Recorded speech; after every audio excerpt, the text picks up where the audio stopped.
जय हिंद मेरे प्यारे बच्चों, आप सब कैसे हैं। मैं मानता हूँ आप सभी स्वस्थ होंगे, मस्त होंगे और पढ़ाई में भी व्यस्त नहीं होंगे। जैसा कि आप सभी को पता है, कल 20 अप्रैल को आपके 10th और 12th का क्या यूपी बोर्ड का रिजल्ट आ गया है।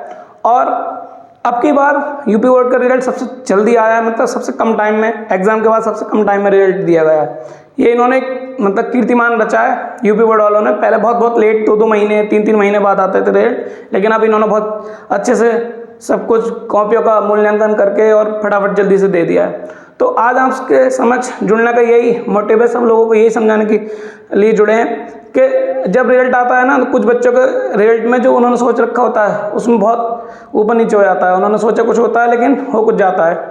वो कुछ आपकी कुछ गलतियां होती हैं जो भी हैं, और कुछ टीचर लोग भी थोड़ी जल्दबाजी में कभी कैसे भी कुछ ना कुछ, क्योंकि आदमी है, गलतियां थोड़ी बहुत हो जाती हैं, तो थोड़ा बहुत आपका रिजल्ट में हेरफेर हो जाता है। ठीक है, तो आप उसके लिए बिल्कुल परेशान ना हो। मेरी कुछ बातें आप उन पर ध्यान दीजिए, आप अपने मतलब अपने आप को रिलैक्स फील करेंगे, इसलिए वीडियो में बने रहिए। और आपको मतलब जो बातें बताऊंगा वो क्लियर आपको मतलब मन में जगह करते हो जाएंगे और आपको अच्छे लगेंगे। ठीक है, तो बिल्कुल भी जितने लोग वीडियो देखें सब लोग पूरी वीडियो देखें, बहुत अच्छा लगेगा और बहुत अच्छी बातें हैं।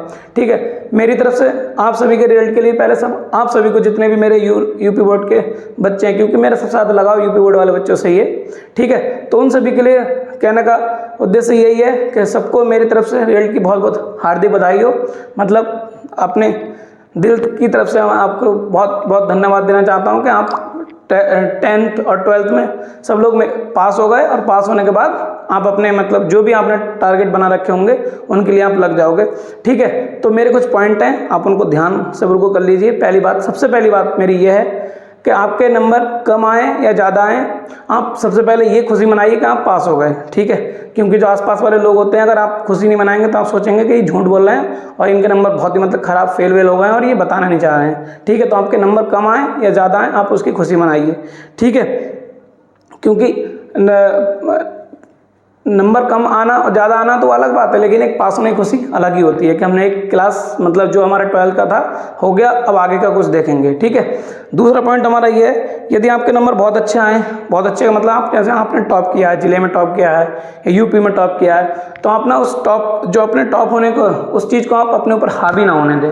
अगर आपके ऊपर वो हावी हो गई तो आप ओवर कॉन्फिडेंस में चले जाएंगे और आपको जो करना है, आप मतलब जो आपने सोच रखा है वो आप नहीं कर पाएंगे, क्योंकि आप फिर ना दिखावे में आ जाएंगे और मतलब आपको लगेगा यार मैं कर लूँगा, जब भी मैंने टॉप किया था। ऐसा नहीं है, आपने जो टॉप किया वो 1 साल की पढ़ाई का किया है। ठीक है, पूरी ज़िंदगी का नहीं किया है, क्योंकि आगे किसी भी फील्ड में जाने के लिए टॉपर्स को भी उतनी मेहनत करनी पड़ती है। जो टॉपर्स होते हैं उनको भी उतनी मेहनत करनी होती है जितनी एक मतलब जिसके कम नंबर आए उसको। ठीक है, तो टॉपर जो लोग आते हैं मतलब जिनके अच्छे नंबर आते हैं, वो अपने जो टॉपर होने को हावी ना होने दें और ओवर कॉन्फिडेंस में बिल्कुल ना आए।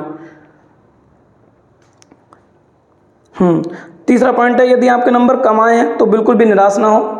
ठीक है, क्योंकि ये नंबर जो कम आए हैं ना, नंबर कम या ज़्यादा जो आते हैं वो 1 साल की मेहनत का आते हैं। मैं आपसे बता रहा हूँ, 1 साल की मेहनत है, ना कि पूरी आपकी ज़िंदगी की मेहनत है। ठीक है, तो इसलिए बिल्कुल भी निराश ना हो। ठीक, मात्र 1 साल की पढ़ाई का रिजल्ट है, पूरी ज़िंदगी का नहीं। जो आज टॉप नहीं कर पाए, ज़िंदगी के सभी क्षेत्रों में उनके लिए दरवाजे खुले हुए हैं। मतलब कहने का मतलब यह है कि जो आज अगर टॉप नहीं भी आ पाए, क्योंकि टॉप कुछ ही लोग आते हैं, 10 से 11 मतलब एक बराबर नंबर हो जाते हैं, तो 2-4 बढ़ जाते हैं, मैंने टॉप 10 ही होते हैं। तो अब सब लोग तो टॉप नहीं आ सकते जितने हैं, कुछ लोग जिनके लक साथ दे गया उस टाइम, या मतलब कुछ 1% जिसे बोलते हैं ना, 1% नसीब उस दिन साथ दे गया तो वो टॉप आ जाते हैं, बाकी के किसी के कम नंबर आते हैं। लेकिन आगे आपको जो भी कार्य मतलब जो भी आपने पढ़ाई करनी है या जो भी आपको जिस भी क्षेत्र में जाना है, जो भी गोल कर रखा है, तो जो टॉपर को मेहनत करनी पड़ेगी वही आपको करनी पड़ेगी। अगर आपने एक यूपीएससी के एग्ज़ाम को तैयार करने की अगर जिद ठान रखी है, तो अगर आपके 40% आए, 50% आए, या जो 95 और 96% वाला एक टॉपर है, वो उसको भी उतनी मेहनत करनी पड़ेगी उस चीज़ को पढ़ने के लिए, और आपको भी। ठीक है, तो आप अपने आप को बिल्कुल निकम्मा और नाकारा ना समझें, आप अपने आप को काबिल समझें। लेकिन आपको भी ये ध्यान रखना है कि हम मेरी बातों में आके मतलब ऐसे ना हो जाए कि अरे सर ने कह दिया तो हो जाएगा, पढ़ना आपको भी पड़ेगा बहुत। ठीक है, जैसे कि एक एग्जाम्पल के तौर पे लेने, महात्मा गांधी जी के 40% नंबर थे, और कितने बड़े आदमी हैं, करेंसी पे हमारे महात्मा गांधी जी आते हैं। सचिन तेंदुलकर 10th में फेल हैं, पता है आपको, लेकिन किसके भगवान कहते हैं? क्रिकेट के भगवान कहते हैं। आप जरूर अपनी पढ़ाई के मामले में बहुत नहीं है, लेकिन कुछ और काम शुरू कर दिया, या मतलब मान लीजिए आपने कोई खेल शुरू कर दिया, तो आप अपने कई क्षेत्र खोले हुए होते हैं, बस आपको करने की ज़रूरत है मेहनत।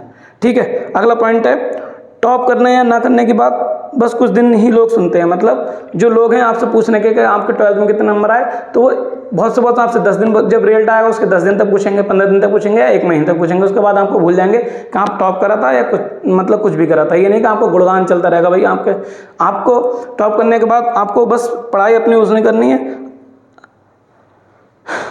आने को जिन्होंने 10th और 12th टॉप किया था लेकिन आगे सफल नहीं हो पाए, और ऐसे भी लोग हैं जो फेल हुए हैं या कम नंबर। ठीक है, तो टॉप करने वाले कुछ लोग ऐसे भी होते हैं जो मतलब अपने आप को ओवर कॉन्फिडेंस मान के ऐसे रह जाते हैं खाली, लेकिन जो कम नंबर वाले हैं या जो 12th फेल कर गए हैं वो IAS और IPS भी बन गए हैं। ये आपको इस टाइम पर एक मूवी चल रही है 12th फेल, उसमें आपने बहुत अच्छे से देख रखा होगा। आप 12th में तो मोस्टली बच्चों ने ये चीज़ देखी होगी। ठीक है, तो आप बिल्कुल इस बात पर अपने दिमाग पर बिल्कुल के टॉप करने वाला ही कुछ कर सकता है, आप भी बहुत कुछ कर सकते हैं।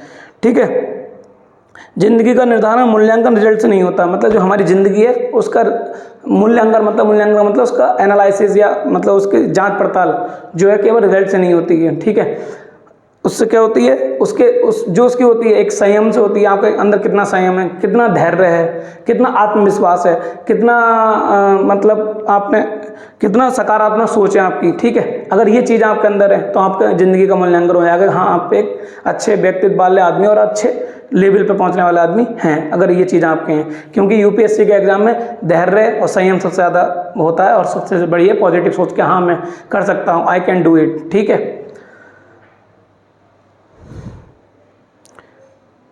रिजल्ट आ गया है, अब ये तो पता ही है कि रिजल्ट आ गया है, अब आगे कुछ ना कुछ करना है। जो सोच रखा है उसके लिए आप पूरी तरह से मेहनत में लग जाओ, और उस फील्ड में जाने की कोशिश करो जो आपकी रुचि है, उसमें आप अपना पूरा 100% दो। जितनी मेहनत हो आपसे वो करो, और आप अपने क्या बोलते हैं गोल को अचीव करो। ये मेरी आपसे मतलब मेरे तहे दिल से आपके लिए आशीर्वाद है।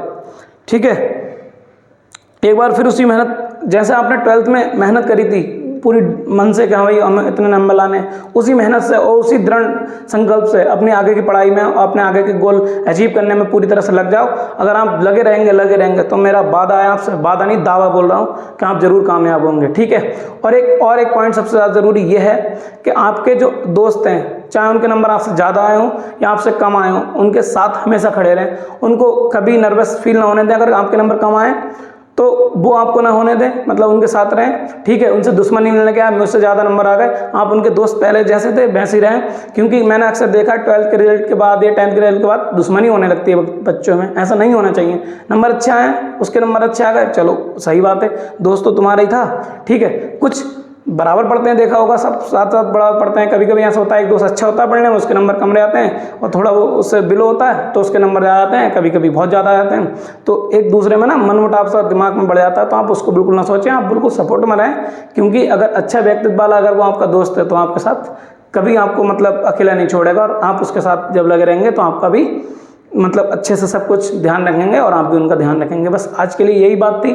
तो सब लोग ऐसे जुड़े रहें, और अगर जब जब ज़रूरत होगी हम आपके साथ खड़े हैं। और अब हम फिर शुरू करेंगे अपनी क्लासेस। ठीक है, तो कुछ जब भी अगर ऑनलाइन आया करें और नोटिफिकेशन आया करें अगर लाइव, आप ज़रूर जुड़ जाएं। तो आप जब जुड़ते हैं तो हमें भी अच्छा लगता है, और आपसे जब हमारी 2-4 बातें सुन के आपको भी अच्छा लगता है। तो आज के लिए इतना ही, मिलते हैं अगली वीडियो में। जय हिंद, थैंक यू।